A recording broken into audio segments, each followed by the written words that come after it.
नमस्कार, मैं हूं डॉक्टर अर्जुन सब्रवाल, आपका किडनी डॉक्टर। और आज मैं आपके लिए लेके आया हूं एक नई सीरीज जिसका नाम है प्रोटीन यूरिया सीरीज। आप में से बहुत लोगों ने शायद प्रोटीन यूरिया शब्द पहले सुना हो या कुछ लोगों के लिए एकदम नया हो। ये सबसे ज्यादा सर्च टॉपिक है जब किडनी डिजीज की बात आती है, क्योंकि प्रोटीन यूरिया यानी यूरिन में प्रोटीन का लीक होना एक ऐसी चीज है जो पहले पहचानना जानने पर किडनी डिजीज का प्रोग्रेशन स्लो किया जा सकता है। इसलिए हम इस पूरी सीरीज में हम उन सब मेजर कॉजेस की बात करेंगे जिससे प्रोटीन यूरिया होता है, जैसे कि minimal change disease, membranous nephropathy और बहुत सारी और कंडीशंस। आप चाहे डॉक्टर हो तो आपकी प्रैक्टिस में पेशेंट्स की बेहतर देखभाल के लिए ये नॉलेज हेल्प करेगी, या अगर आप एक पेशेंट हो या केयर टेकर हो तो आपको समझ आएगा कि आपकी किडनी हेल्थ को सेफ कैसे रखना चाहिए और क्या स्टेप्स लेने चाहिए अपनी हेल्थ को बेटर करने के लिए। So let's get started. आज के एपिसोड में मैं शुरुआत करना चाहता हूँ FSGS से, यानी फोकल सेगमेंटल ग्लोमेरुलोस्क्लेरोसिस से। आप सब सोच रहे होंगे कि इंडिया में क्यों इतना इंपॉर्टेंट है।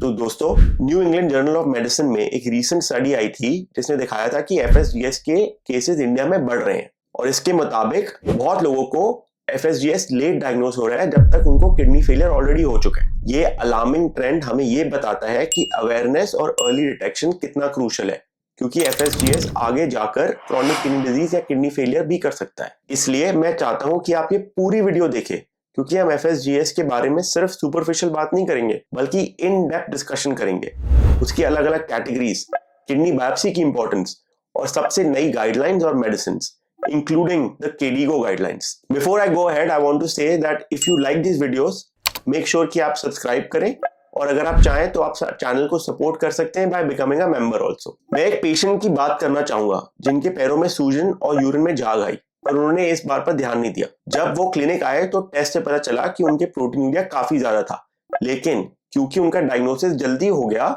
हमने उनका ट्रीटमेंट भी जल्दी स्टार्ट कर दिया और उसकी वजह से उनका किडनी फंक्शन स्टेबल रखा। इस कहानी से हमें ये सीख मिलती है कि अगर आपको कोई सिम्टम्स दिख रहे हो तो जल्दी से नेफ्रोलॉजिस्ट से कंसल्ट करें। It can make all the difference. आप सोच रहे होंगे कि FSGS क्या है। ये किडनी के ग्लोमेरुलाई फिल्टरिंग यूनिट्स का एक ऐसा डिसऑर्डर है जिसमें कुछ ग्लोमेरुलाई और उनका सिर्फ एक सेगमेंट स्कार या स्क्लेरोस हो जाता है। ये स्कारिंग आपके ब्लड के प्रोटीन को फिल्टर होके यूरिन में जाने देती है, जिसकी वजह से प्रोटीन यूरिया के सिम्टम्स दिखते हैं, जैसे कि फोमी यूरिन, एडिमा मतलब पैरों में सूजन या फेस पर सूजन, और कभी कभी हाई ब्लड प्रेशर। FSGS यानी फोकल सेगमेंटल ग्लोमेरुलोस्क्लेरोसिस जब आप सुनते हो तो एक काफी टेक्निकल टर्म लगता है, पर इसमें फोकल का मतलब है कि सब ग्लोमेरुला नहीं बल्कि कुछ सिलेक्टेड ग्लोमेरुला ही इंपैक्टेड होते हैं। सेगमेंटल मतलब कि एक ग्लोमेरुलस का एक पर्टिकुलर हिस्सा स्कार हो जाता है, और ग्लोमेरुलोस्क्लेरोसिस का मतलब है कि ग्लोमेरुलाई स्क्लेरोज हो गए या स्कार हो गए। ये डैमेज ज्यादातर तब दिखाई देता है जब आपके यूरिन में प्रोटीन लीक होना शुरू हो जाए, जिसकी वजह से पैरों में सूजन हो सकती है, ब्लड प्रेशर भी बढ़ सकता है। अब FSGS के 3 मेन कैटेगरीज हैं।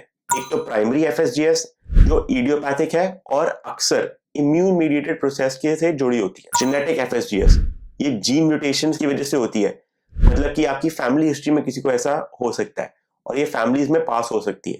फिर तीसरा आता है सेकेंडरी FSGS जो दूसरे कंडीशन से लिंक्ड है। मोस्ट कॉमन अभी देखने को मिल रहा है ओबेसिटी। अगर आपका वेट ज्यादा है तो आप रिस्क पे हो ऑफ secondary FSGS। Diabetes, sickle cell disease या कुछ स्पेसिफिक मेडिकेशन जिसकी वजह से ये ट्रिगर हो सकता है। हर कैटेगरी को पहचानना जरूरी है क्योंकि अप्रोच ऑफ ट्रीटमेंट अलग अलग होता है। अब ये कैसे कंफर्म करेंगे कि आपको FSGS है।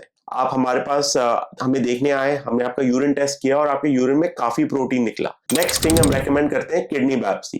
किडनी बायोप्सी में हम एक छोटा सा सैंपल लेके माइक्रोस्कोप से देख सकते हैं कि एक्चुअल डैमेज क्या है, ये FSGS है या कुछ और तो नहीं है। और FSGS के भी डिफरेंट वेरिएंट्स होते हैं, जैसे टिप लीजन, कोलैप्सिंग वेरिएंट जो काफी जल्दी प्रोग्रेस करता है, पेरीहाइलर। तो हमें ये पता चल जाता है कि डिजीज कैसे प्रोग्रेस कर रही है। बहुत लोग बायोप्सी का नाम सुनकर डर जाते हैं, पर ये एक रिलेटिवली सेफ प्रोसीजर है और सही डायग्नोसिस के लिए आपके डॉक्टर को सबसे ज्यादा मदद देता है। अगर आपके ब्लड टेस्ट में कंसिस्टेंटली हाई प्रोटीन यूरिया जैसे मोर देन 3 ग्राम या 3.5 ग्राम पर डे आ रहा है, या किडनी फंक्शन डिटीरियोरेट हो रहा है, तो बायोप्सी वो एक ऐसा टूल है जो हमें बीमारी के रूट कॉज तक लेके जा सकता है और बता सकता है कि क्या चल रहा है। इसके बाद मैं बात करना चाहता हूँ KDIGO 2021 गाइडलाइंस के बारे में, जो सारे नेफ्रोलॉजिस्ट और किडनी डॉक्टर्स यूज करते हैं। ये हमें एक सिस्टमैटिक अप्रोच देता है of how to deal with FSGS। Guidelines कहती है कि सबसे पहले सपोर्टिव मैनेजमेंट करना चाहिए, मतलब कि salt restriction, blood pressure control, जिसमें एस इनहिबिटर और एंजियोटेंसिन रिसेप्टर ब्लॉकर्स का रोल है। डायूरेटिक्स, अगर ज्यादा एडिमा है जैसे आपका डाइटोर हो गया या फ्यूरोसेमाइड हो गया, क्योंकि ये स्टेप्स आपके प्रोटीनूरिया को थोड़ा और कम करने में हेल्प करती है और किडनी फंक्शन को स्टेबल रखने में हेल्प करती है। Proteinuria is also directly link to cardiac disease. तो रेकमेंडेशन है कि आप एक स्टैटिन जैसे टोरवास्टैटिन या रोजुवास्टैटिन पर भी हो, ताकि आपका कोलेस्ट्रॉल वगैरह चेक में रहे। पहले ट्रीटमेंट की बात करें तो स्टेरॉइड है। अगर पेशेंट स्टेरॉइड रिस्पॉन्सिव हो जाता है और रिमिशन मतलब कि प्रोटीनूरिया नॉर्मल या बहुत कम हो जाता है, तो हम धीरे धीरे स्टेरॉइड का डोज टेपर कर देते हैं। ये बोलते हैं कि स्टेरॉइड को 16 वीक्स तक ट्राई करना चाहिए। लेकिन अगर पेशेंट स्टेरॉइड रेजिस्टेंट हो या स्टेरॉइड डिपेंडेंट हो, जहां डोज कम करते ही वापस प्रोटीनूरिया आ गया, तो हम नेक्स्ट लाइन ड्रग्स पे जाते हैं, जो कि कैल्सिन्यूरिन इनहिबिटर्स हो गए जैसे साइक्लोस्पोरिन या टैक्रोलिमस। माइकोफेनोलेट भी यूज होता है और कभी कभी रिटक्समैब, पर इनका एविडेंस थोड़ा लिमिटेड है। KDIGO के फ्लो चार्ट बहुत क्लियरली बताते हैं कि रिमिशन और रिलैप्स के अगले स्टेप्स क्या होने चाहिए। सबसे इंपॉर्टेंट बात यही है कि अगर आपके FSGS के पीछे कोई सेकेंडरी कॉज हो जैसे ओबेसिटी, उस पे भी काम करना जरूरी है, जैसे कि एक वेट रिडक्शन प्लान हो या डाइटिशियन से मिलना चाहिए। अगर जेनेटिक FSGS के केसेस हो तो जेनेटिक काउंसलिंग हेल्पफुल होती है और कभी कभी कुछ टारगेटेड थेरेपीज भी हेल्प करती हैं। अगर हम नई मेडिसिन की बात करें तो स्पारसेंटन ने प्रॉमिसिंग रिजल्ट्स दिखाए हैं, पर ये अभी इजीली अवेलेबल नहीं है हर कंट्री में। आप स्क्रीन पे एक टाइमलाइन देख सकते हैं जो दिखाता है कि कौन से ट्रायल्स कब हुए थे और आगे जाके कौन से ट्रायल्स आ रहे हैं, ताकि आपको एक आइडिया मिल सके what to expect in the future. Overall guidelines के मुताबिक टाइमली डायग्नोसिस और करेक्ट थेरेपी आपकी किडनी फंक्शन को स्टेबल रख सकती है। और इसीलिए सबसे बड़ी लर्निंग यही है कि अगर आपको प्रोटीनूरिया के लक्षण है जो किडनी से रिलेटेड हो, तो जल्दी से टेस्ट कराएं और एक नेफ्रोलॉजिस्ट को दिखाएं। इंडिया में FSGS के केसेस काफी बढ़ रहे हैं, पर बहुत लोगों को अभी भी इसके बारे में क्लियरली नहीं पता। अगर आपको या आपके किसी परिवार के मेंबर को पता चलता है उनको प्रोटीन लीक हो रहा है और कंसिस्टेंटली हाई हो रहा है और उनका किडनी फंक्शन भी कम हो रहा है, तो प्लीज जाके एक डॉक्टर से मिले, ताकि वो आपको सही डायरेक्शन में गाइड कर सके। ये वीडियो भी आपको हेल्प करेगी to understand the disease better. Early diagnosis के बहुत फायदे हैं। पहले ही आप अपनी लाइफस्टाइल मॉडिफिकेशन शुरू कर सकते हो, जैसे सॉल्ट इनटेक कम करना, स्ट्रेस मैनेजमेंट, वेट मैनेजमेंट और प्रॉपर एक्सरसाइज रूटीन। दूसरा, अगर जरूरत पड़े तो टाइमली मेडिकेशन भी शुरू हो सकती है, जैसे स्टेरॉइड या कैल्सिन्यूरिन इनहिबिटर्स। तीसरी सबसे इंपॉर्टेंट चीज है, अगर आपको पता चलता है आपको डायबिटीज भी है और हाइपरटेंशन भी है, तो आपका रिस्क ऑफ किडनी डिजीज और बढ़ जाता है अलॉन्ग विद FSGS। तो उनको कंट्रोल करके आप अपना किडनी डिजीज का प्रोग्रेशन स्लो कर सकते हो। आप सबसे मेरी ये रिक्वेस्ट है, अगर ये आपको इन्फॉर्मेशन हेल्पफुल लगी तो प्लीज लाइक करें और सब्सक्राइब करें।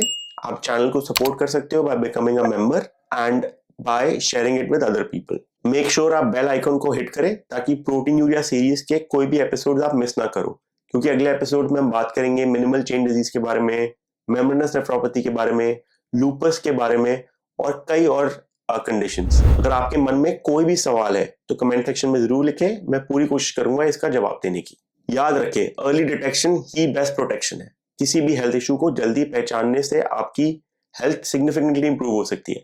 मैं हूं डॉक्टर अर्जुन सब्रवाल, आपका किडनी डॉक्टर, और मिलते हैं अगले एपिसोड में।